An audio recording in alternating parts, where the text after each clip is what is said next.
We begin this afternoon with the forever music of Peter, Paul, and Mary, which has framed our history from the 1960s to this very day. So as we welcome to the stage Noel Paul Stukey, the Paul of Peter, Paul, and Mary, I don't think you would have confused that, and his daughter Liz Sunde, as they bring alive a lifetime that is making a difference. Please welcome Liz Sunde and her father, Noel Paul Stukey. Thank you, Tyler. Welcome, thank you. Thank you.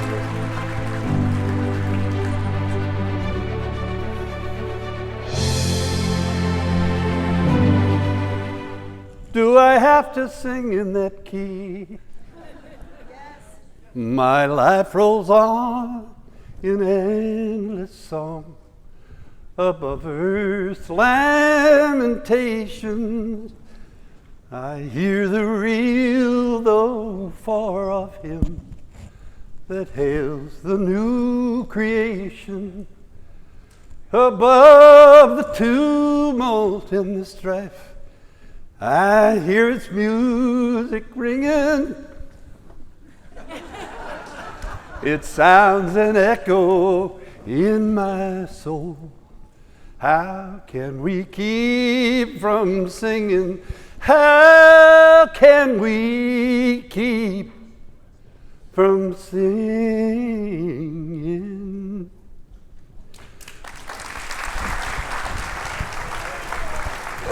And that's my dad. That's my daughter. Thanks so much. Thanks so much. It's great to be here with all of you, and it's wonderful to romp through the life story here. We're going to talk a little bit about your life in music and our work together on an organization we created called Music to Life. So we'll jump right in. And I have a funny, well, he laughed earlier. He might not laugh now because he already knows what the question is. But my question is, how does a nerdy Midwestern rock and roller somehow find the streets of Greenwich Village to hook up and be part of a incredibly popular folk music? I'm a great believer in coincidence. I'm sure that that's true for a lot of people here today who are meeting others for the first time and recognizing a connection that they never knew existed. So the connective parts of my history, which built a legacy that Jeff Cole referred to earlier today as fading. That has a certain aspect to it, but the thing is, music defies that description because some songs you just don't forget. The first one I learned as a kid was "She'll Be Coming Round the Mountain When She Comes." My dad sang harmony to it, and my ears buzzed like I had never heard anything so beautiful before in my life. From there, a young kid in Maryland, moving to Michigan, going to high school, starting a rock and roll band. From there to a photographic chemical company in New York City that played chess down in the village, and they replaced the chess table with a stage. And calling on my rock and roll roots, I said, "What do you have to do?" And they said, "Come down and audition." Well, I was so weird. I was a great lover of Jonathan Winters, you know, the brum, brum, brum. I mean, I'd love to do sound effects.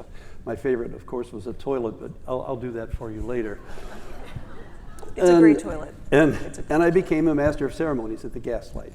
I met Mary Travers, who lived across the street, did an arrangement, brought out the guitar, and months later, how much of the story do you want? Do you want Albert? Huh?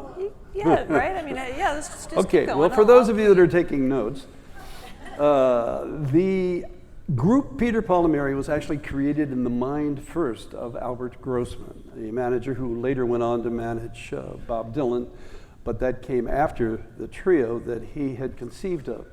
Peter was a singer, a solo, and he wanted, Albert had a design for a group with Peter as the lead singer. They were in a guitar store in New York. Peter looked up, saw a picture of Mary Travers, and said, "Wow, who's that?" And Albert said, "Oh, she can sing if you can get her to work."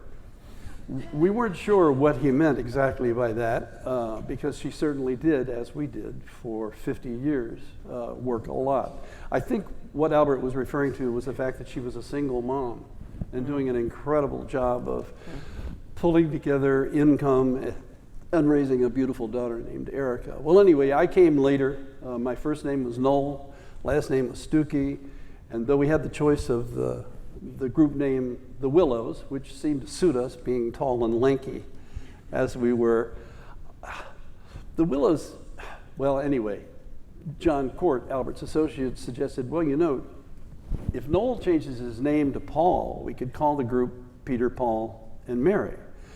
I don't know how deep your folk roots go, but there's a song that says, I was born about 10,000 years ago. There's nothing in this world that I don't know. I saw Peter, Paul, and Moses playing Ring Around the Roses, and I'll whoop the guy that says it. Well, the Peter, Paul, and alliteration was already there. But all I could think of was Archibald Leach, and the fact that I didn't want to have an assumed name. So I took Paul on as my middle name, not realizing that Paul was going to take me on a worldwide trip and develop a legacy of sorts. We had many wonderful songs. We met many wonderful people in the course of our singing and introduced some. I mean, we introduced The Answer, My Friends, Blowing in the Wind. The Answer is Blowing in the Wind by Bob Dylan. We sang the Pete Seeger and Lee Hayes' song, If I had a hammer, I'd hammer in the morning, hammer in the evening all over this land. I know you want to clap and sing and do all that. That'll come later when the choir comes out. We'll do This Land together. And so some of that music lives on, but there's a transition. And before turning it over to my daughter to explain where that transition could possibly go. Well, there's name. And has gone. Country. No, go ahead. I'll do this every this once in a while. Familial murmuring. I'm sure those of you with progeny recognize familial murmuring. Murmuring. The fact is, my arrival to music of meaning was late, because I loved doo-wop when I was in high school. I even wrote bogus folk songs when I was in the village trying to be part of the gang. But eventually, you become aware of the authenticity of intent. And that begins to guide your decisions, both in terms of the songs that you pick to sing, which Peter and Mary Ann always did. We were first accused as a group of being too slick, too modern, but we did not want to emulate the style of previous folkies, you know, those who came from culturally identifiable areas. We actually had our, as you may or may not know, our own style. And the wonderful thing that we learned about folk music was that, yes, you can have an intention to make the world a better place, but boy, you better include the children as well. So much of our material, much more than just Puff the Magic Dragon, became part of our repertoire, doing songs like It's Raining, It's Pouring, just old familiar tunes. But there's a sense of family at Peter, Paul, and Mary concerts. And then when this one came along, the first of three for my wife and I, who incidentally is my bride of some 60 years now. We went to high school together, which helps a lot because you speak this invisible language when you go to high school together. Yeah. I'll pass that on. She'll be pleased that you thought of her that way. The fact is that I have run out of things to say. I have given you as much background as I think the time calls for, because as broad a repertoire as folk music presents, it also has an inner core of care and concern that I'm sure that you felt every time you've heard it, whether it's Woody Guthrie singing, "This land is your land, this land is mine." Did you know that he had a number 8 hit in America in 1947 with that song? Hard to believe now that radio has taken a back seat to streaming. But nonetheless, fact is, folk music has lasted for a long, long time and still exists as this kind of core of concern expressed by some musicians, and taken even further now than the rubber chicken dinner at the benefit that you attended to raise funds for something. These musicians have taken a page out of the activist book, and I'm going to turn it over to Liz to explain that to you. Well, we'll go back and forth a little bit. Okay. But because it started, your question, we had a question, almost 20 years ago, which was, does this music still exist? Because we had a lot of folks who were feeling that nostalgia for the 60s, and well, that was when all the social change music happened. Mm-hmm. So we decided to test that, and we ran a songwriting contest for about 10 years. And the response was incredible, from not only traditional folk, but across genres, across generations. Yeah, the People submissions were 150, 200. And then at the end, I think more like 400 and 500. It was really extraordinary. And the other thing that we did as part of this, because I just wasn't satisfied with just the music, I just wanted to ask them a little bit more. Okay, you're these kind of heart-driven musicians. What else are you doing with your music? And they came back, again, really strongly saying, oh my gosh, well, I'm so much more than a musician. I'm a healer, I'm an educator, I'm a facilitator, I'm a bridge builder. I want to go, or I am already trying to go into prisons and into opioid clinics and into immigration advocacy centers and into schools. I'm trying, I'm not exactly sure. I want to interrupt for just a moment because we watched earlier, those of you that were here, how AI had taken images and projected them in museums and in hallways. And I turned to Liz while we were watching that and I said, put your fingers in your ear, take away the music and watch these images and see if you are similarly moved. Yeah. Guess what? Yeah, you were lost. You were a little lost. Music contains an emotional connectivity that can't be disputed. Yeah. I'm sure it would show up in Mary Lou's, brain scans that she talks about, and can break wine glasses if you've got a loud enough voice. Well, let me move us on. So we do have some slides to share with you about some of our work together. Our organization is called Music to Life. I'll tell you a little bit more about that organization as we move forward, but I wanted to share kind of an image that's so much fun for me because this was one of our first, so these artists again are coming to us and they're saying we're more than just performing musicians, we're doing more than just writing a song. And this was a moment where we leaned in a little bit and we said, all right, well, let's work together. Mm-hmm. So Bloomberg Media commissioned us to do a retrospective, sort of a multimedia retrospective on music of change, sort of 100 years of music of change. And in the process, we came upon Jaziri X, who's a rap artist, and Carolyn Malachi, who's this incredible kind of soul indie artist. And it just kind of snowballed from there. We were sort of like, wow, look at these incredible artists with incredible creativity. And we took this on the road. We went to conferences with this, we went to schools with this.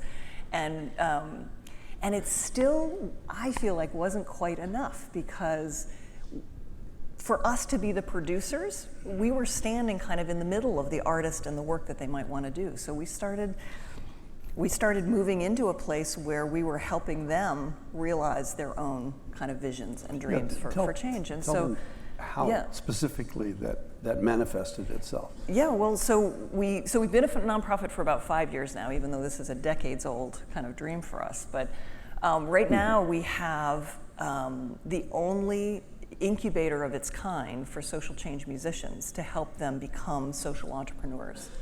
So we run trainings, we have resources, we have a network now of musicians. We have probably about 450 all over the country, half of whom are artists of color in 42 states.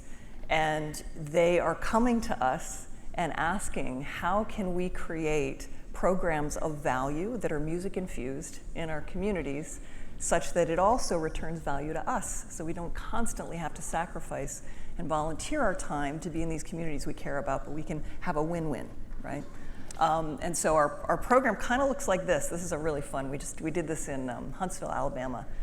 But we have two programs. This is our accelerator program, and one is a boot camp, and one is a 6-month academy program. And again, the results are extraordinary. And Dad and I were just at a conference a couple weeks ago, and I don't know if you got approached in this way, but I had communities coming up to me and saying, like this commissioner from Las Vegas came up to me and said, wait, could you do one of your workshops with us in Las Vegas and help us address the fentanyl issue with the musicians that are kind of surrounding our community? Could you galvanize them and train them as these social entrepreneurs so they can figure out how am I formulating a program for impact? How am I finding grant resources? How am I connecting with partners? Can you kind of charge up our musicians so that we can, fight this from a creative angle?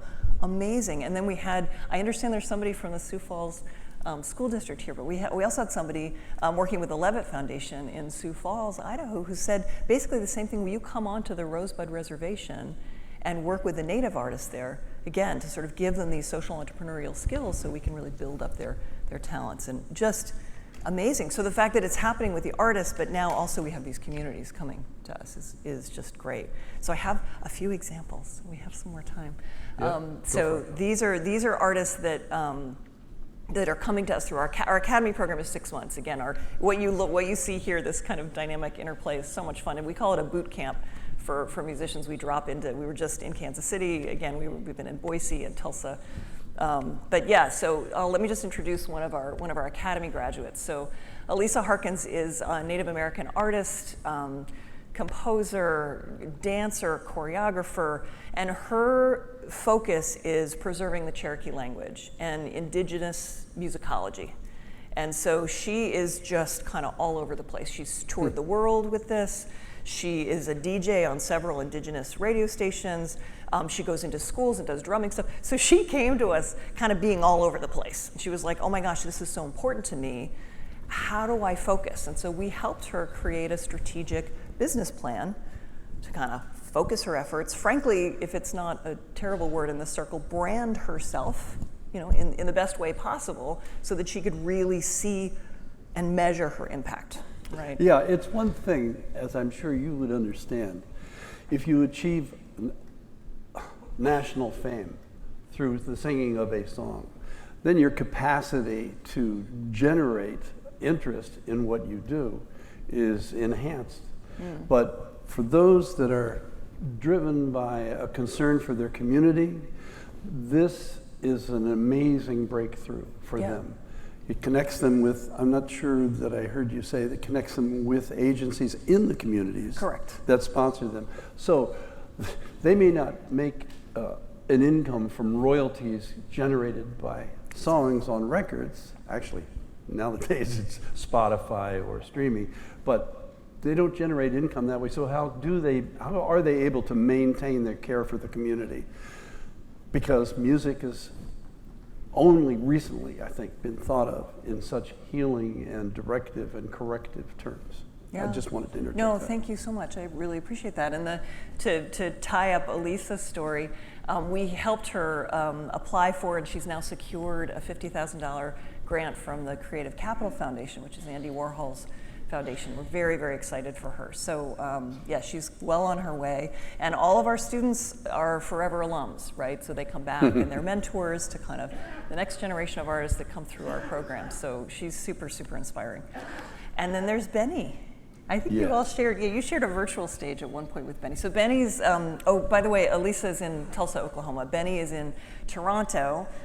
He's a Juno-nominated multi-instrumentalist, Colombian refugee. He came over with his parents who were fleeing political persecution from Colombia, and he's an incredible community organizer. His program, what he's developed, is something called Wheel It Studios, which is a mobile recording van that goes through some of these marginalized, really challenging kind of Toronto neighborhoods and crosses those kind of invisible gang boundaries, essentially, to kind of mobilize youth and find a neutral zone in the middle of that. I think I have a picture of him. Yeah, so they'll find a park or they'll find a plaza or something in the middle, and the kids will come and they'll cross these boundaries because they're doing so in the spirit of sort of music and unity and connection.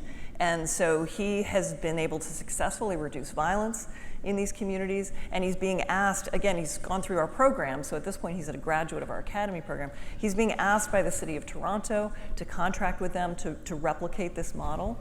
And he's secured $39,000, maybe $40,000 worth of grants going through this program. So it's really, really exciting stuff. The big shot was the melon, though. Thank you, Dad. Yes, Mellon. So Mellon recognized this work and has been supporting us pretty significantly for the last few years. We're very, very happy and thankful for that. And also industry groups. So Concord Music and the Warner Music Global Social Justice Fund, which was developed after George Floyd's murder. So they also are sort of recognizing, particularly with the diversity of again, genres and generations and artists that we're working with, they're recognizing us too. And fingers crossed, we are talking with the National Academy of Recording Arts and Sciences, which is the Grammys, about embedding our training model in their Grammy chapters around the country and maybe beyond. So yeah, and we're looking exciting. for an award, actually, for a Music of Social Concern award for the Grammys. I mean, it seems way overdue somehow. That's not to say that there's not entertainment value in some of these songs, although we watch halftime at the Super Bowl or we see a lot of flash and dash, and I'm sure that some of you are aching to see the substance reemerge as something important. And that certainly is what happens with Music to Life. Yeah. Well, with 13 seconds, nobody else seeed to pay any attention to the time, you know. But look at us, we got 8 seconds to go. I got a couple of jokes I could tell. I mean, it's just, this is just a quick scene of some of the emerging artists that we've worked with over the years that happen to be on stage with a healthy Peter and Dad, and this is just a great closing. We will be around, by the way. Yeah. After this, I'm going to stick around certainly to sing with the choir, and we'll be able to answer some questions. Thank you. Yeah, we'd love to answer questions. Music to I didn't write it on the slide, but it's musictolife.org, musictolife.org. So it's great to be here. Thank you. Oh, do you want? Okay, are you closing? And now for a smooth exit. When tyrants tremble, sick with fear, and hear their death knell ringing, when friends rejoice both far and near, how can we keep from singing? How can we keep from singing? Keep on singing, y'all.